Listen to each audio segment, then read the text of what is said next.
Namaku Nadia Ramadhani, usia 25 tahun. Aku tidak pernah menyangka bahwa pencarianku akan tempat tinggal murah di Jakarta membawa aku ke titik paling gelap dalam hidupku. Dulu, aku pikir semua cerita horor cuma bualan, halusinasi orang-orang yang terlalu lelah hidup di kota besar. Tapi apa yang aku alami di sebuah kos tua di daerah Cempaka Putih membuatku percaya bahwa tempat menyimpan lebih dari sekadar kenangan mereka, menyimpan dendam. Tahun 2022, aku pindah ke Jakarta.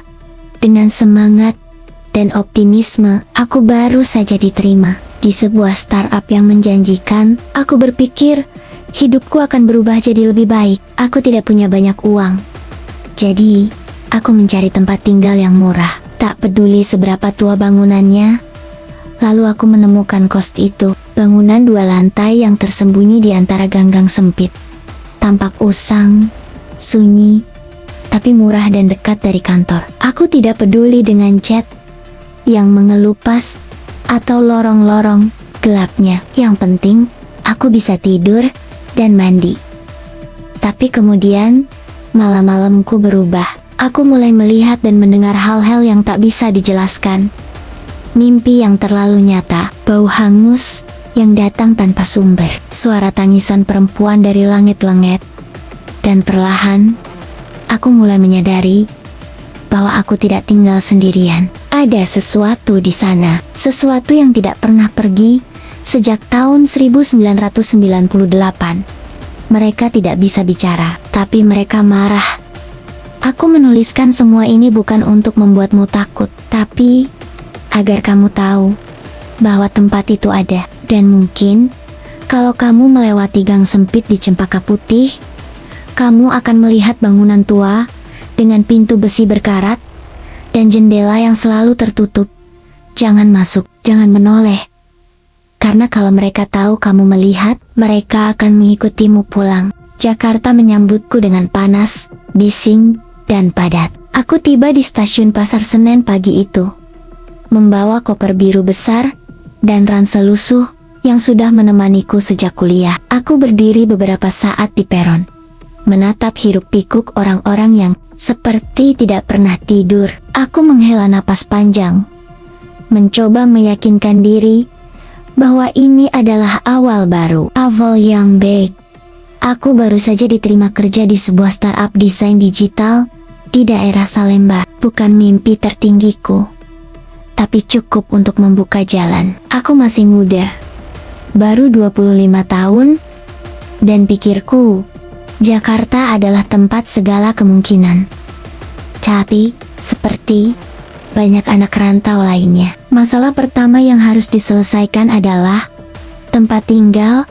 Hotel kapsul terlalu mahal untuk seminggu penuh, dan aku tidak punya saudara di sini. Aku pun mulai mencari kos di sekitar kantor tempat yang cukup dekat, agar aku bisa jalan kaki atau naik ojek tanpa membakar gaji. Aku menelusuri aplikasi kos, forum, bahkan grup Facebook.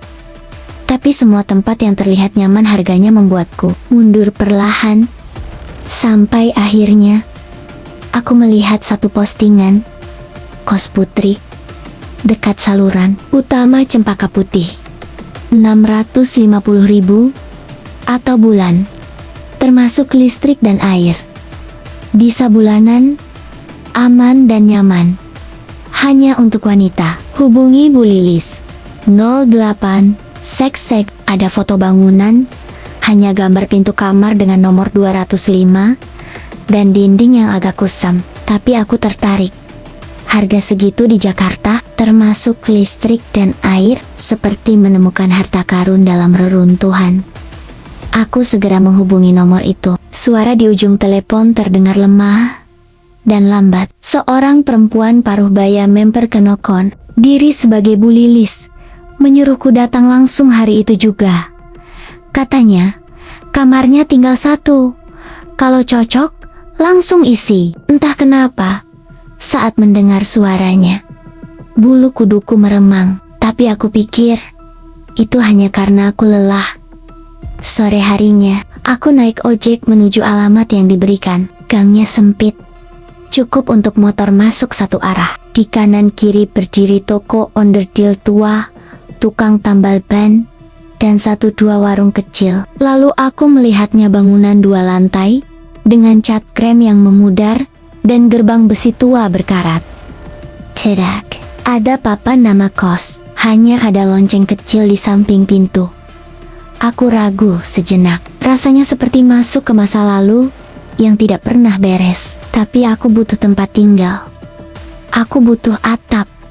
Aku tekan bel itu. Dari balik tirai jendela, sepasang mata mengintipku.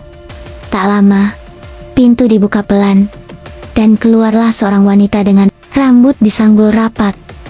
Wajahnya tirus, tanpa ekspresi. Ia mengenakan daster lusuh dan berkata datar, "Nadia ya, masuk." Kamarnya di atas. Aku melangkah masuk. Bau bangunan tua menyergap campuran debu, kayu lembab, dan sesuatu yang mirip seperti arang.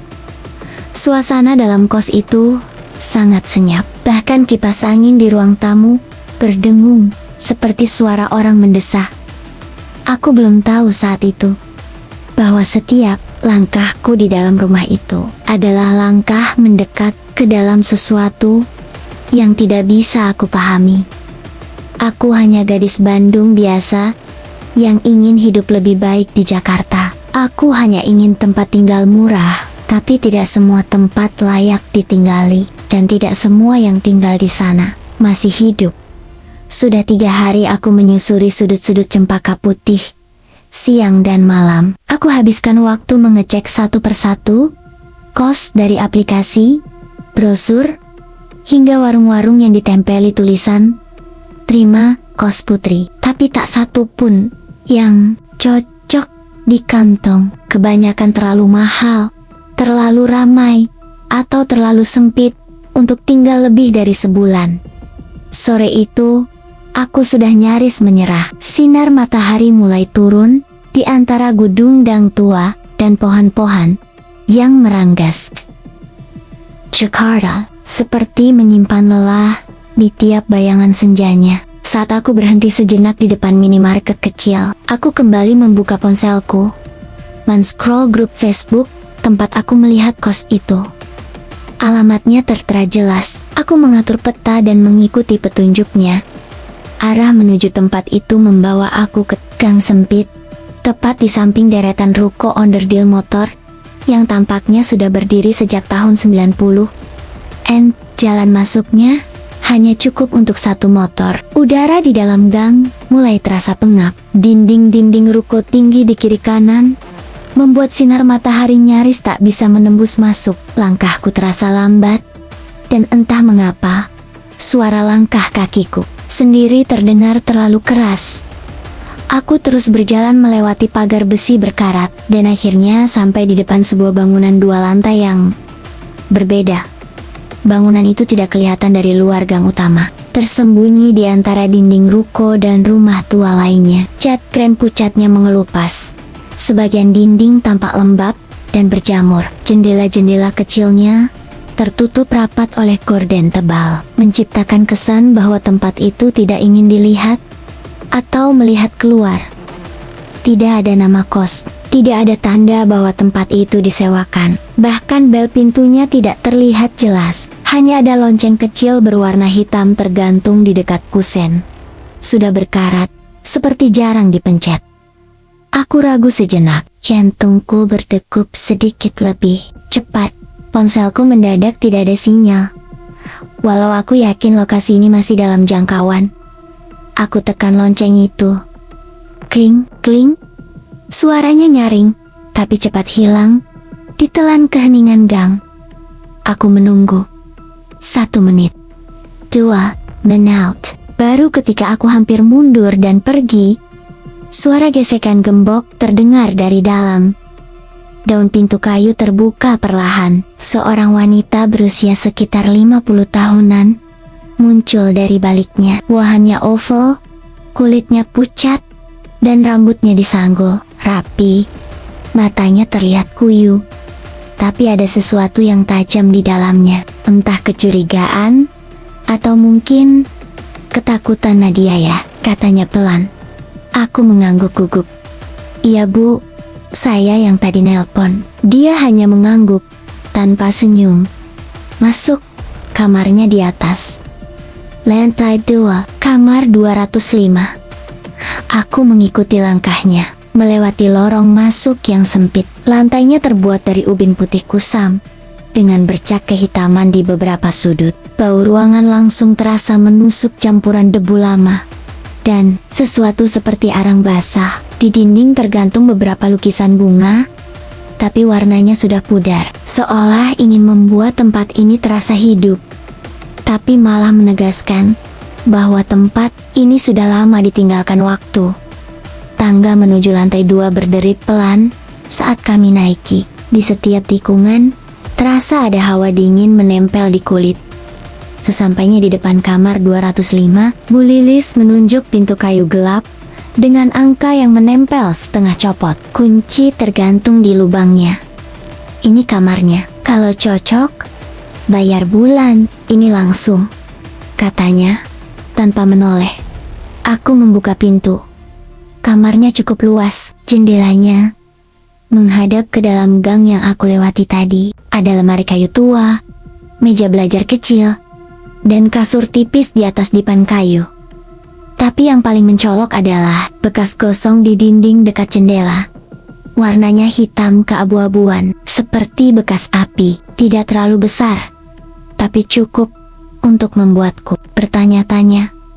Ada bekas kebakaran ya bu? Tanyaku. Bu Lilis berhenti sejenak, lalu menjawab pendek. Sudah lama, bukan masalah. Nada suaranya membuatku urung bertanya lagi. Aku menatap kamar itu lagi.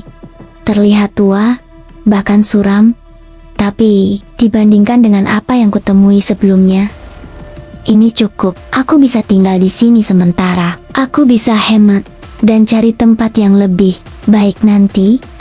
Tanpa pikir panjang lagi, aku berkata, "Saya ambil bu." Bu Lilis mengangguk, lalu menyerahkan lembar peraturan kecil. Satu hal, jangan teriak kalau dengar suara malam-malam. Biasakan saja. Dan jangan keluar kamar lewat jam 12. Aku terdiam. Mataku menatapnya, mencoba memastikan apakah dia bercanda. Tapi wajahnya tetap datar. Tidak ada nada guyon. Sebelum aku sempat bertanya lebih lanjut, dia sudah berjalan turun tangga perlahan, meninggalkanku sendirian di lantai 2 yang terasa lebih dingin dari sebelumnya. Aku berdiri di depan pintu kamar 205, menatap angka yang setengah terkelupas. Kamar baruku, kos tersembunyi ini, sekarang rumahku. Tanpa sadar, aku menggigil. Padahal aku belum tahu bahwa tempat ini menyembunyikan lebih dari sekadar sejarah tua. Hari pertemuku resmi tinggal di kamar 205 dimulai dengan suara keras dari luar jendela. Suara knalpot motor tua bercampur suara anak-anak kecil bermain di ujung gang. Sinar matahari masuk samar melalui tirai tipis yang warnanya sudah kekuningan. Kamar ini memang tidak mewah, tapi cukup untuk berteduh. Aku membereskan barang-barangku seharian, merapikan buku, laptop, skincare seadanya. Tidak ada banyak ruang untuk menyimpan barang, jadi koper biru tetap berada di bawah tempat tidur. Setiap kali aku membuka lemari, bau apek dari dalamnya seolah menguar, menyelubungi ruangan. Tapi aku memaklumi. Mungkin memang sudah lama tidak dipakai. Sore menjelang, aku keluar kamar untuk membuang sampah, dan sekalian mencari air minum ke dapur umum. Di lantai 1, lorong-lorong kos itu terasa kosong. Ada beberapa pintu kamar lain, tapi semuanya tertutup rapat. Tak terdengar suara TV, tawa, atau apapun yang biasanya muncul dari penghuni kos. Saat aku sampai di dapur, aku melihat Bu Lilis duduk sendirian di kursi rotan di dekat pintu belakang. Ia memandangi halaman kecil yang ditumbuhi ilalang tinggi. Tangannya menggenggam segelas teh, dan tatapannya kosong, seperti sedang mengingat sesuatu yang sangat jauh. "Permisi, Bu," sapaku pelan. Ia menoleh perlahan, tanpa ekspresi. "Sudah nyaman kamarnya?" tanyanya datar. Lumayan, Bu. Tapi, saya mau tanya, di kos ini, berapa orang yang tinggal? Pertanyaanku menggantung di udara beberapa detik. Bu Lilis menghela napas pelan. 4. Aku menunggu lanjutan. Tapi tak ada. 4. Tapi dari tadi aku tak melihat siapapun, tak terdengar apapun. Yang lain kerja ya, Bu? Tanyaku. Mencoba, ringan. Ia menatapku sebentar. Lalu kembali memandang halaman. Jangan terlalu banyak tanya, Nadia. Nada suaranya tenang, tapi tegas. Aku terdiam, canggung. Setelah beberapa detik, ia berdiri dan berkata dengan pelan, namun jelas. Yang penting di sini jaga waktu. Jangan keluyuran malam-malam. Kalau bisa, jam 11 sudah di kamar. Jangan keluar lagi. Dan kalau dengar suara apapun biarkan saja. Aku menelan ludah. Suara, ia tidak menjawab, hanya menatapku lama. Lalu berjalan perlahan, masuk ke ruang belakang, meninggalkan aku berdiri sendirian di dapur yang mulai terasa lebih gelap dari seharusnya.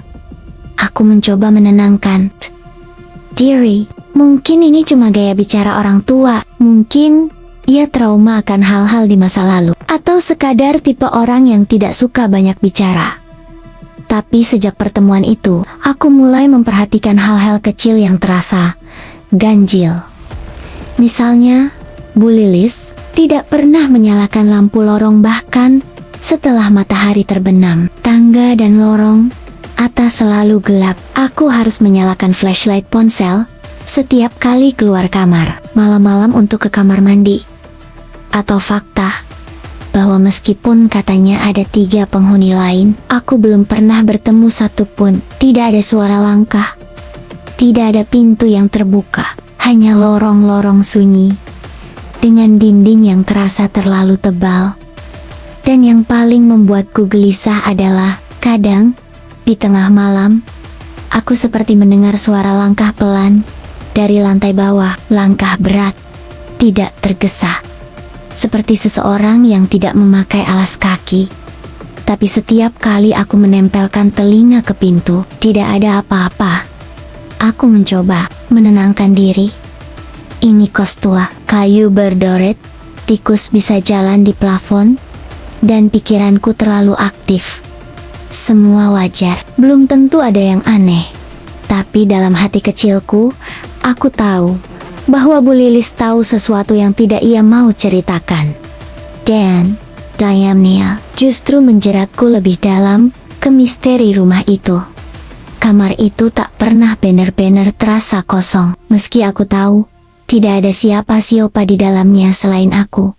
Nomor 205 menempel setengah miring di atas daun pintu. Huruf logamnya sudah menghitam dan ada goresan seperti bekas dicungkil di kayunya. Ketika pertama kali membukanya, aku sempat berpikir, ini bukan yang terbaik, tapi ini bisa jadi awal. Aku menyesal sudah berpikir begitu.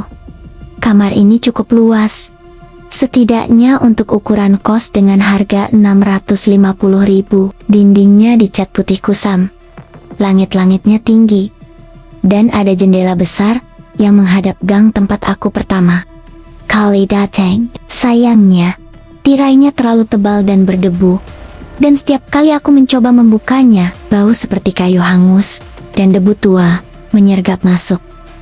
Tapi yang paling menggangguku adalah dinding di dekat jendela. Di sana, terlihat jelas bekas gosong samar.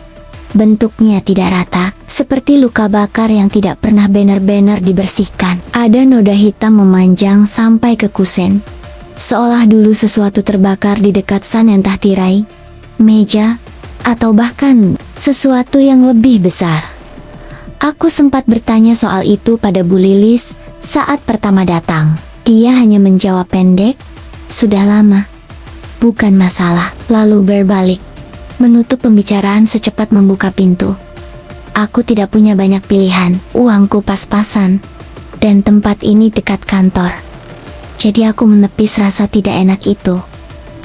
Aku menyalakan lilin aromaterapi, mencoba mengubah suasana. Aku pasang lampu tidur kecil, agar malam tak terlalu kelam, tapi tetap saja, Saat malam turun, kamarku terasa seperti menyimpan napas yang ditahan.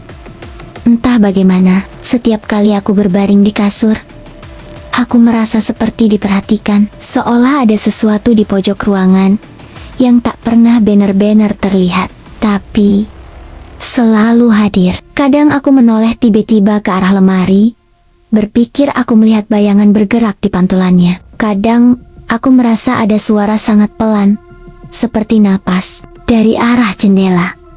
Dan yang paling tidak bisa kujelaskan, beberapa kali, ketika aku menyalakan lampu kamar setelah mematikannya, bekas gosong itu terlihat lebih gelap dari sebelumnya.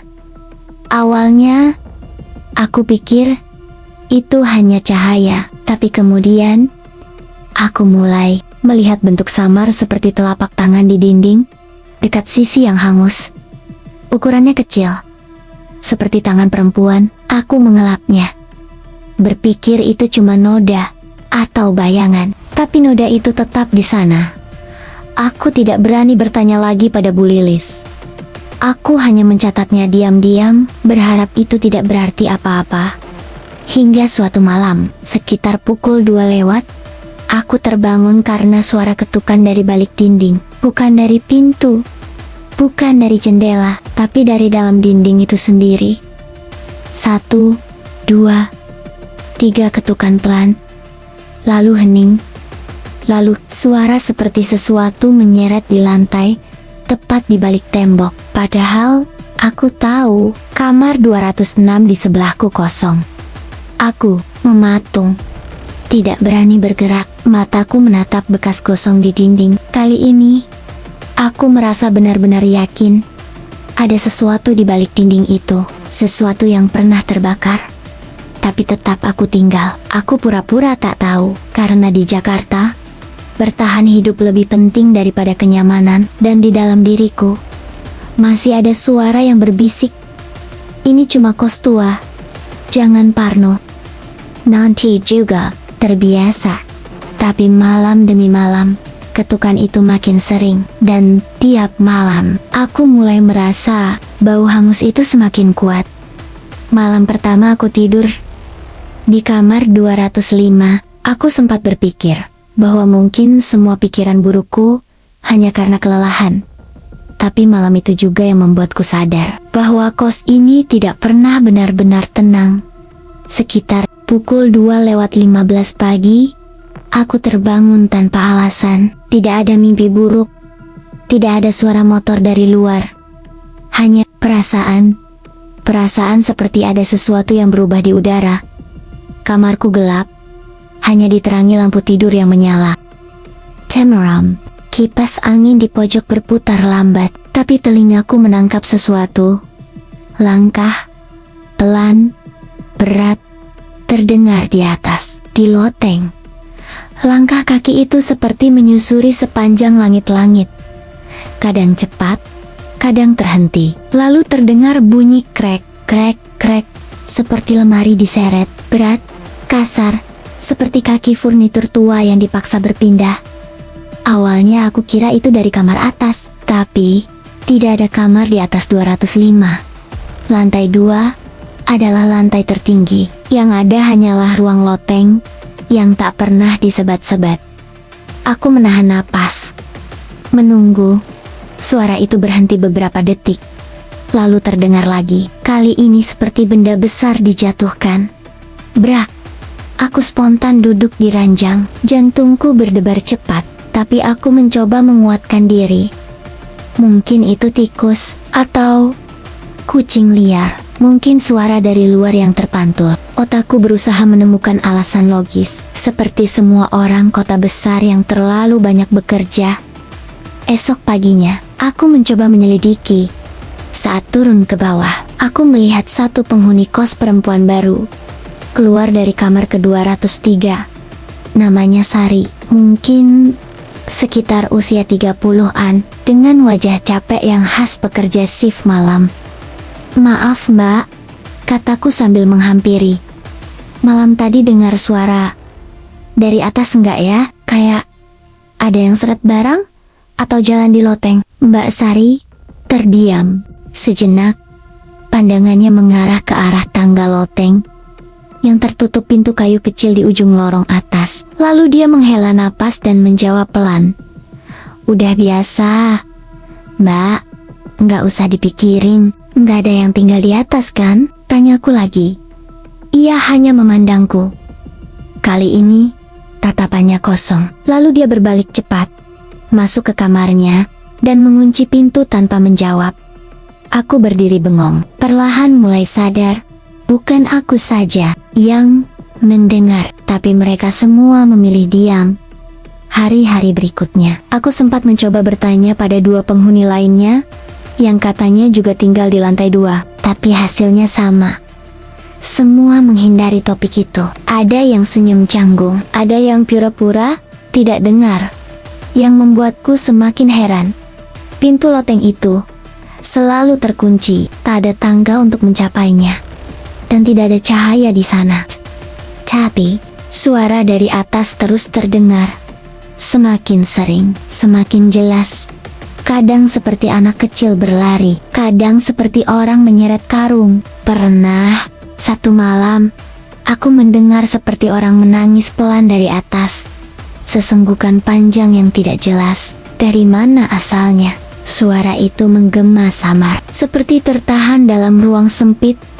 Aku pernah mencoba merekam suaranya dengan ponsel, tapi tiap kali kuputar ulang, tidak ada apa-apa, hanya keheningan. Dan entah mengapa, setiap kali aku mendengar suara itu, bau hangus dari dinding kamar 205 selalu ikut muncul, seperti api tua yang belum benar-benar padam. Aku tahu, aku harus mencari tahu, tapi tak satu pun dari mereka mau bicara. Dan Bu Lilis, setiap kali aku menyinggung soal suara di atas, dia hanya akan menunduk dan berkata, "Loteng itu jangan diusik." Sudah hampir 2 minggu aku tinggal di kos ini, tapi suasananya tidak pernah terasa akrab. Setiap lorong, setiap sudut, selalu terasa seperti menyimpan rahasia. Aku mencoba untuk tetap waras, bersikap biasa, berpikir positif. Tapi, hari demi hari, suasana dingin dan sunyi itu makin menusuk. Aku sadar, aku belum benar-benar mengenal penghuni lainnya. Padahal, katanya ada 3 orang selain aku. Tapi selama tinggal di sini, aku hanya melihat 2 sosok berbeda. Satu perempuan berkerudung yang sepat-sepat masuk kamar setiap sore, dan satu lagi, seorang pria kurus yang selalu keluar mengenakan hoodie, menunduk, tak pernah menyapa siapapun. Setiap kali aku mencoba menyapa mereka, hasilnya selalu sama tatapan, singkat, senyum tipis, dan kemudian mereka menjauh. Bahkan, ada satu kejadian saat aku menghampiri pintu kamar salah satu dari mereka, mengetuk pelan untuk sekadar berkenalan. Tapi begitu aku mengetuk, aku mendengar suara kunci diputar dari dalam. Lalu hening, aku mulai bertanya-tanya, apa aku yang terlalu cerewet? Atau memang semua orang di sini sudah terlalu terbiasa dengan keanehan, hingga mereka memilih diam? Sampai suatu malam, saat aku turun ke dapur untuk ambil air minum, aku akhirnya bertemu Maya. Ia sedang duduk di dekat pintu belakang, mengenakan sweater abu-abu. Rambutnya digelung asal, wajahnya terlihat kelelahan, tapi dia tersenyum kecil ketika melihatku. "Nadia ya?" tanyanya pelan. Aku mengangguk, agak kaget. Ini pertama kalinya seseorang menyebut namaku lebih dulu di sini. "Kamu baru ya?" lanjutnya, menyesap teh dari gelas plastik. "Iya, baru 2 minggu. Kok rasanya semua orang di sini kayak nggak mau ngobrol, ya?" Maya tersenyum samar, tapi senyumnya aneh, lebih seperti senyum orang yang menyimpan sesuatu. Mereka cuma nggak pengen terlibat terlalu jauh. "Terlibat apa?" Ia menatapku sebentar. Matanya gelap dan lelah. "Nadia, kalau boleh saran, jangan lama-lama di sini." Aku terdiam, jantungku berdegup pelan. "Ada sesuatu, ya, di kos ini, Maya." tidak langsung menjawab. Ia hanya menatap ke arah langit-langit, ke arah loteng yang tak terlihat dari dapur. Kemudian ia berkata lirih, seperti berbicara kepada dirinya sendiri. Yang tinggal di sini bukan cuma kita. Aku menelan ludah. Maksudnya? Hudapot. Ia menoleh padaku, lalu berdiri, mengambil gelasnya, dan sebelum pergi, ia berkata tanpa menatap. Kalau kamu dengar suara atau bau aneh, pura-pura aja nggak dengar.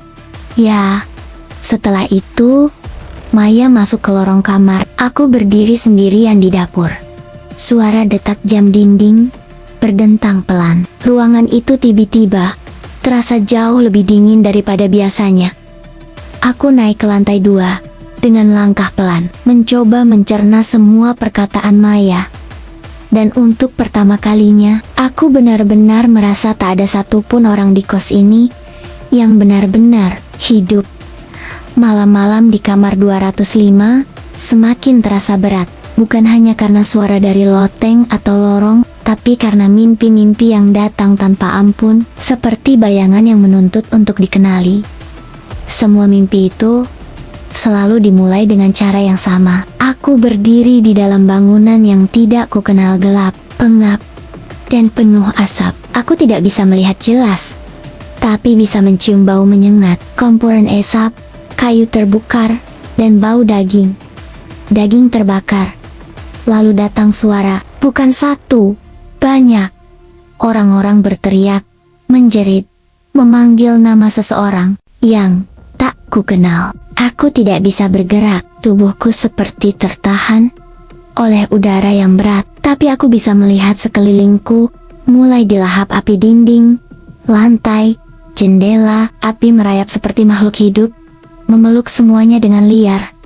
Di tengah jeritan itu, aku sering melihat beanggen-beanggen manusia. Wajah mereka kabur oleh asap. Ada yang berlari, ada yang memiukul-miukul dinding, ada pula yang menatap langsung ke arahku, matanya hitam, penuh amarah. Mulutnya bergerak seperti berdoa atau menggutak. Satu sosok perempuan selalu muncul di akhir mimpiku. Rambutnya panjang, berantakan, bajunya sobek, wajahnya terbakar sebagian, kulitnya melepuh, tapi matanya tajam, seperti sedang mencari aku. Ia akan mendekat, pelan, lalu tepat saat ia membuka mulut dan menjerit, aku terbangun, selalu dengan napas memburu, dan tubuh bersimbah keringat. Setiap pagi setelah mimpi itu, aku mencium bau gosong samar di kamarku. Kadang dari arah dinding dekat jendela, kadang dari ventilasi di atas pintu. Seolah mimpi itu meninggalkan bekas nyata. Aku bahkan mulai takut memejamkan mata, karena mimpinya semakin jelas, semakin panjang, semakin nyata. Di salah satu mimpi, aku melihat pintu dengan angka 205 terbakar. Dan seseorang di dalam berteriak, minta tolong. Suara perempuan keras, penuh ketakutan, tapi semua orang di luar hanya menonton. Tidak ada yang menolong. Mereka hanya menatap. Dan yang paling membuatku gemetar, suara yang berteriak dari dalam kamar itu terdengar seperti suara Maya. Hari itu, aku memutuskan untuk bersih-bersih. Mungkin karena kepalaku terlalu penuh oleh mimpi-mimpi aneh. Atau mungkin aku hanya ingin mengalihkan pikiran dari semua suara dan bau yang terus mengganggu. Loci tua di pojok kamar menjadi sasaranku. Warnanya coklat tua, kayunya lapuk dan seratnya mulai terkelupas. Aku belum pernah benar-benar membukanya, karena salah satu lacinya agak macet. Tapi entah kenapa, hari itu aku terpikir untuk menariknya paksa. Dengan susah payah dan bunyi gesekan kasar, laci itu akhirnya terbuka dan di sanalah aku menemukannya. Selembar kertas sobek tergencet di bawah lapisan alas laci yang mengelupas. Sebagian kertas itu lusuh, pinggirannya tidak rata, seperti dicabik dari buku catatan tua. Tapi yang paling membuat bulu kudukku berdiri adalah tulisannya. Tulisan tangan berantakan, Tinta hitam yang tampak ditulis dengan sangat terburu-buru. Huruf-hurufnya miring. Beberapa tergores setengah, seperti tangan penulisnya gemetar atau tergesa. Tertulis, "Jangan biarkan mereka masuk lagi. Mereka masih marah." Aku menahan napas, tanganku gemetar saat membalik kertas itu. Tidak ada tulisan di baliknya, hanya bercak merah tua di sisi kiri bawah. Warnanya pudar, tapi bentuknya tidak salah lagi bekas darah. Aku duduk di lantai, membeku. Pikiran di kepalaku berputar liar. Siapa yang menulis ini? Apa maksud mereka? Masuk kemana? Dan kenapa? Mereka marah. Kertas itu terasa berat di tanganku, seperti menyimpan energi yang tidak bisa kulihat. Suara di dalam kepalaku mulai berbisik, menghubungkan potongan-potongan aneh yang selama ini kuabaikan, bekas gosong di dinding. Suara dari loteng, mimpi tentang api, jeritan, dan sekarang peringatan ini. Tiba-tiba, dari arah belakang, aku mendengar bunyi laci lain terbuka sendiri. Pelan, berderit panjang. Padahal aku tidak menyentuhnya. Aku menoleh perlahan. Laci paling bawah, yang tadi tertutup, kini sedikit terbuka. Seolah ada yang menariknya dari dalam.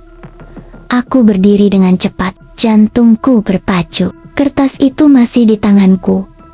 Dan saat aku menoleh sekali lagi ke dinding tempat bekas gosong itu berada, aku merasa ada bayangan gelap berdiri tepat di pojok ruangan. Hanya sebentar, sekejap, tapi cukup untuk membuatku tak bisa tidur malam. Itu, sejak beberapa hari lalu, aku mulai memperhatikan sesuatu yang aneh.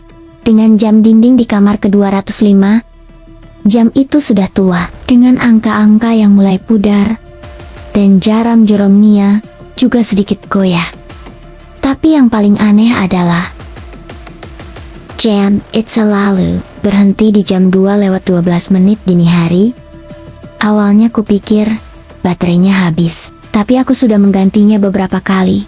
Tetap saja, jam itu berhenti di angka 2:12 setiap malam. Tanpa gagal, aku mulai mencatat waktu itu, karena di saat itulah semuanya mulai terjadi. Suara langkah kaki di loteng, ketukan pelan dari dinding, seretan lemari tua yang menakutkan, bau hangus yang semakin pekat. Seolah-olah waktu sendiri berhenti di angka itu, dan dunia di kos ini terperangkap dalam lingkaran waktu yang sama setiap malam.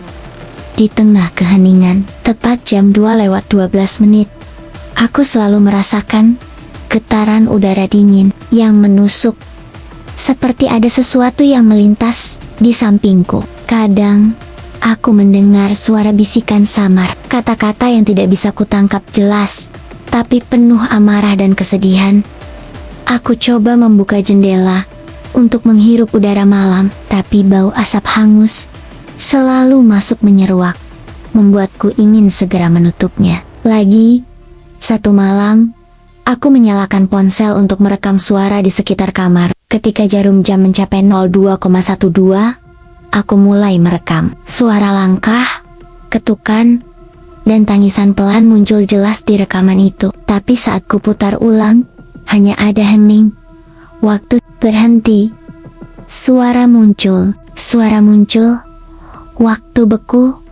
Aku tahu, aku terperangkap dalam siklus yang tidak bisa kulawan. Dan jam itu jam tua, yang berhenti di 02,12.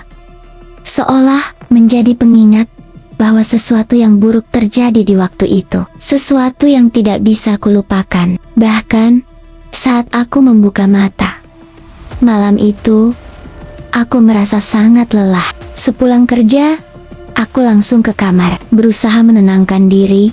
Setelah beberapa malam penuh mimpi buruk dan suara-suara aneh. Di depan meja kecil yang berdebu, aku duduk menyisir rambut sambil menatap cermin yang tergantung di dinding. Cermin itu sudah tua, pinggirnya mulai mengelupas dan ada berkak-berkak kusam di permukaannya. Tiba-tiba, di sudut mataku, aku menangkap sesuatu yang membuat jantungku berhenti sesaat. bayangan hitam berdiri tepat di belakangku. Aku berbalik cepat. Tapi tidak ada siapa-siapa. Kamarku kosong dan sunyi. Hanya suara kipas angin yang berputar perlahan. Namun, saat aku menoleh kembali ke cermin, bayangan itu tampak lebih jelas. Sosok hitam tanpa wujud yang samar, berdiri diam, tanpa wajah, tanpa bentuk yang bisa dikenali. Aku mengedipkan mata, dan saat itu juga, bayangan itu hilang seperti menguap ke udara. Tapi yang membuatku takut, bukan cuma itu. Cermin itu tiba-tiba berimban, meski aku tidak baru saja mandi, atau ada uap di dalam kamar. Uap itu perlahan membentuk pola seperti tulisan, samar, tapi aku tidak cukup berani melihatnya dengan jelas. Aku menatap cermin itu dengan napas tertahan, merasa ada sesuatu yang ingin menyampaikan pesan, atau memperingatkanku. Aku menyingkir dari meja, namun, selama beberapa menit setelahnya, cermin itu tetap berembun, seolah-olah udara dingin yang tidak terlihat terus menyelimuti ruangan. Malam itu, aku hampir tidak tidur. Setiap kali menatap cermin, aku merasa seperti ada mata yang mengawasi dari balik kaca itu. Dan aku tahu, aku tidak sendirian di kamar ini. Malam itu aku pulang dengan perasaan campur aduk. Setelah beberapa minggu tinggal di kos itu, Maya adalah satu-satunya yang pernah memberi aku sedikit kehangatan dan peringatan. Tapi hari itu, pintu kamarnya terbuka lebar. Aku berjalan pelan ke depan kamar 203, tempat Maya tinggal. Biasanya pintunya selalu tertutup rapat, tapi kali ini terlihat kosong. Semua barang-barangnya hilang, tempat tidur rapi, lemari sudah kosong.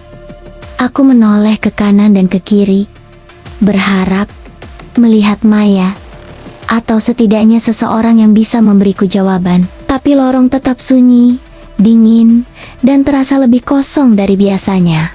Aku menghubungi Bu Lilis, ibu kos yang biasanya ramah dan sedikit cerewet, berharap mendapatkan kabar. "Bu Lilis, apa benar Maya sudah pindah?" tanyaku. Ibu kos mengangguk singkat, tanpa ekspresi. "Iya, sudah pindah sejak kemarin.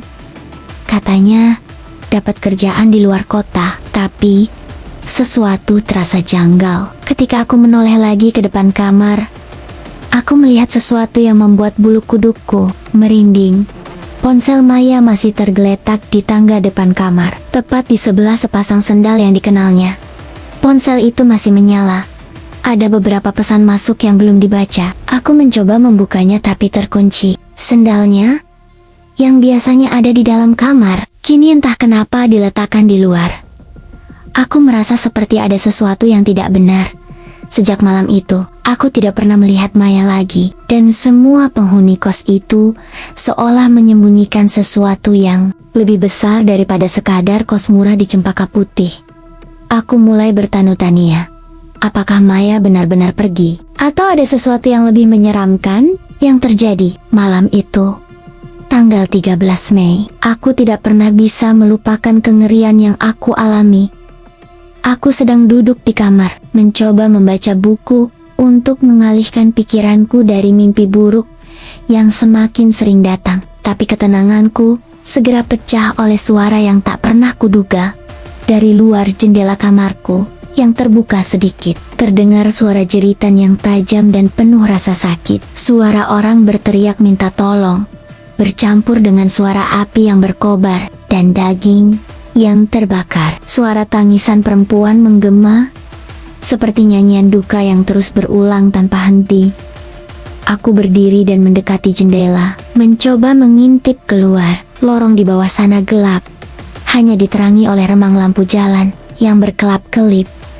Tapi, tidak ada satupun orang yang terlihat.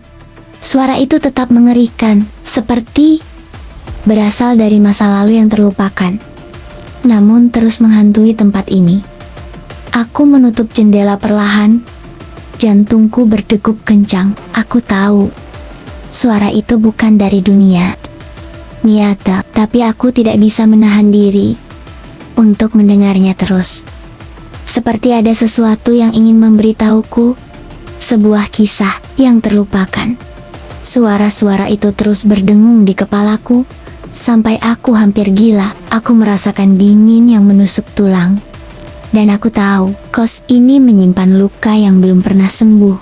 Setelah berminggu-minggu tinggal di kos itu, aku memutuskan untuk mencoba mengorek informasi dari warga sekitar. Di Yujenggang, ada warteg kecil yang selalu ramai saat makan siang dan malam. Aku pun memberanikan diri berbincang dengan penjualnya. Seorang pria paruh baya yang ramah, tapi terlihat menyimpan banyak cerita.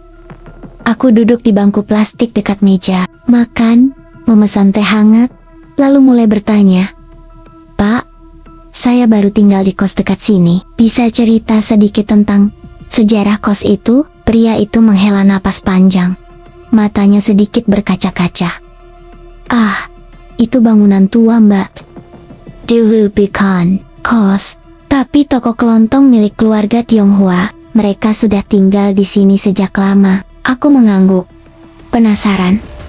Terus kenapa bangunan itu jadi seperti sekarang? Pada kerusuhan Mei tahun 1998, katanya pelan, toko itu dibakar massa. Semua jadi kacau. Mereka yang punya toko itu, satu keluarga, tinggal di lantai 2. Waktu kebakaran, api cepat menyebar, dan banyak yang terjebak. Aku merinding. Ada yang selamat, sayangnya enggak, jawabnya. Satu keluarga itu tewas terpanggang di kamar yang sekarang jadi nomor ke-205. Dari cerita orang-orang, mereka berusaha kabur, tapi api dan asap menutup jalan keluar. Aku menatap bangunan kos dengan perasaan berbeda. Bekas gosong di dinding, bau hangus yang sering tercium, suara-suara aneh di loteng. Semua mulai terhubung. Pria itu melanjutkan, "Setelah kejadian itu, bangunan itu lama kosong. Orang-orang sekitar bilang arwah mereka masih gentayangan, marah karena kematian tragis. Akhirnya ada yang beli dan dijadikan kos, tapi penghuni jarang betah lama." Aku menelan ludah. Semua yang kudengar selama ini bukan hanya beang-beong. Itu kenyataan yang penuh luka dan kemarahan. Beberapa malam terakhir, aku mulai memperhatikan tingkah Bu Lilis. Ibu kos yang selama ini ramah, tapi sekarang terasa berbeda. Biasanya dia sibuk di dapur atau ruang tamu, tapi aku pernah, tanpa sengaja, melihatnya berjalan perlahan ke lorong belakang tepat. Setelah jam 11 malam, aku penasaran dan mengintip dari celah pintu kamarku. Di lorong yang remang-remang itu, Bu Lilis berdiri dengan serius, memegang beberapa batang dupa yang menyala. Dia menaburkan abu dupa ke lantai dan membakar kemenyan dengan hati-hati. Kemudian dia mulai membacakan sesuatu semacam mantra atau doa dalam bahasa yang aku tidak mengerti. Suara lirihnya bergaung pelan di antara dinginnya malam dan bayangan gedung-gedung tua sekitar kos. Lalu aku mendengar kalimat yang membuat darahku berhenti berdetak. "Kalian harus diam. Jangan bangunkan mereka." Aku terpaku. Jantung berdegup kencang. Siapa mereka yang Bu Lilis maksud?